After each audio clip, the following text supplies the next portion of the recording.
नमस्कार, आप देख रहे हैं बीटी न्यूज बिहार। मैं हूं आपके साथ मिथिलेश कुमार। पूर्णिया डिस्ट्रिक्ट का कस्बा प्रखंड अंतर्गत लखना पंचायत में प्राइवेट मदरसा जो शिक्षा के क्षेत्र में उभरता हुआ एक अहम योगदान है।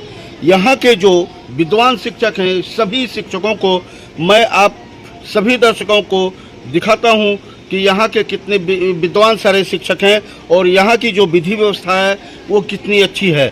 यहाँ के जो फाउंडर हैं पूर्व मुखिया एजाज साहब के द्वारा इस मदरसे का संचालन किया जाता है। सर, मदरसे का नाम बताया जाए। दारुल उलूम ईदगाह हाट अमगाछी साहब। जी सर, प्रखंड कस्बा जिला पूर्णिया। कब से ये मदरसा चल रहा है सर? 2000 से। सरकारीकरण के लिए इसकी विधि व्यवस्था की गई है सर? प्राइवेट तौर पे चल रहा है जी। एप्लीकेशन लिया गया है, लेकिन हम लोग उम्मीद में है सर, लेकिन अभी तक मंजूरी नहीं मिल पाई है। 2459 की श्रेणी में जो मदरसाएं आ रहे हैं उसमें आपका भी नाम सर अंकित किया गया हुआ है। जब सरकारीकरण होंगे तो आप सभी विद्वान शिक्षकों को सरकारीकरण के रूप में लिया जाना होगा। ऐसे में सर, आपका जो ये मदरसा है, जो सारे दर्शक देख पा रहे हैं, ये विधि व्यवस्था इतनी अच्छी जो आपने किया है, इतने विद्वान शिक्षक हैं सर, इनका मानदेय कैसे दिया जाता है? सर, यहाँ पे जो कुछ है वो चंदे से होता है।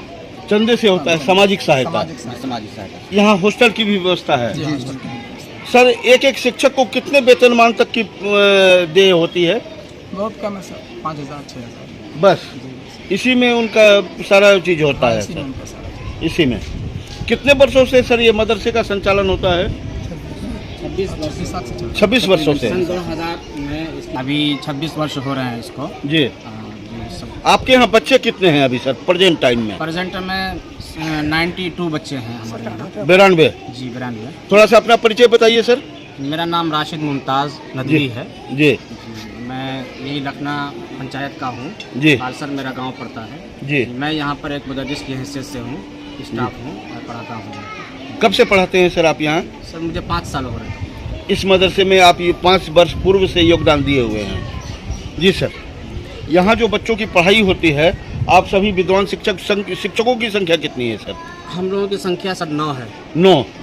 9 शिक्षक पढ़ाते हैं आप यहाँ, और सभी को 5 से 6 हज़ार का ही वेतनमान दिया जाता है।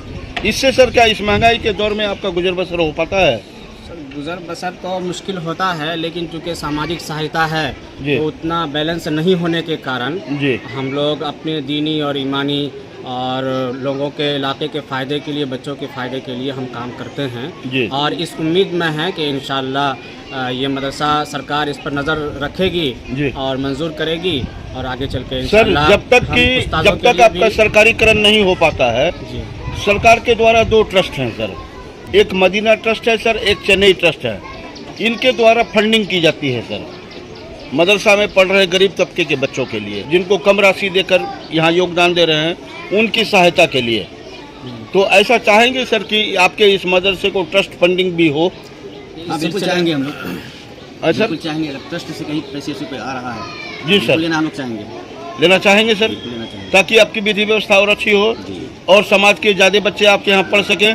आप शिक्षकों को अच्छी मानदेय की व्यवस्था हो, बच्चों का भी कल्याण हो सके। बच्चों का भी कल्याण हो, बच्चों के दवा दारू, कपड़े, वस्त्र, किताब, कॉपी आदि की सहायता के लिए ट्रस्ट फंडिंग से पैसे मिलते हैं सर?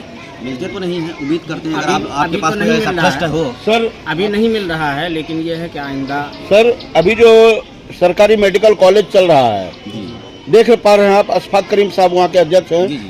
वो ट्रस्ट के माध्यम से ही ना मेडिकल कॉलेज चलता है सर। वहाँ जो बच्चे का नामांकन होता है, जो बच्चियों का नामांकन होता है मेडिकल की पढ़ाई के लिए, वो पैसे ट्रस्ट को जाते हैं सर। और स्वास्थ्य कर्मी जितने भी हैं सर, उनको जो मानदेय का भुगतान होता है वो ट्रस्ट के माध्यम से होता है। जान पा रहे हैं सर? जी, समझ रहे हैं सर। ट्रस्ट के माध्यम से भुगतान किया जाता है स्वास्थ्य कर्मियों को। तो ऐसे में मदरसा को भी ट्रस्ट फंडिंग होती है सर। ये 2 ही ट्रस्ट के द्वारा फंड की जाते हैं। तो आपको भी फंड की आवश्यकता होगी सर? आवश्यकता, बिल्कुल आवश्यकता है। आवश्यकता है? आवश्यकता है। धन्यवाद।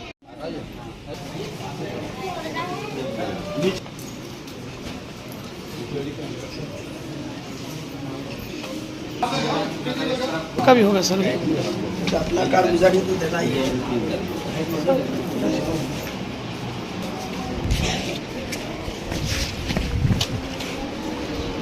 बड़ा ब्लॉक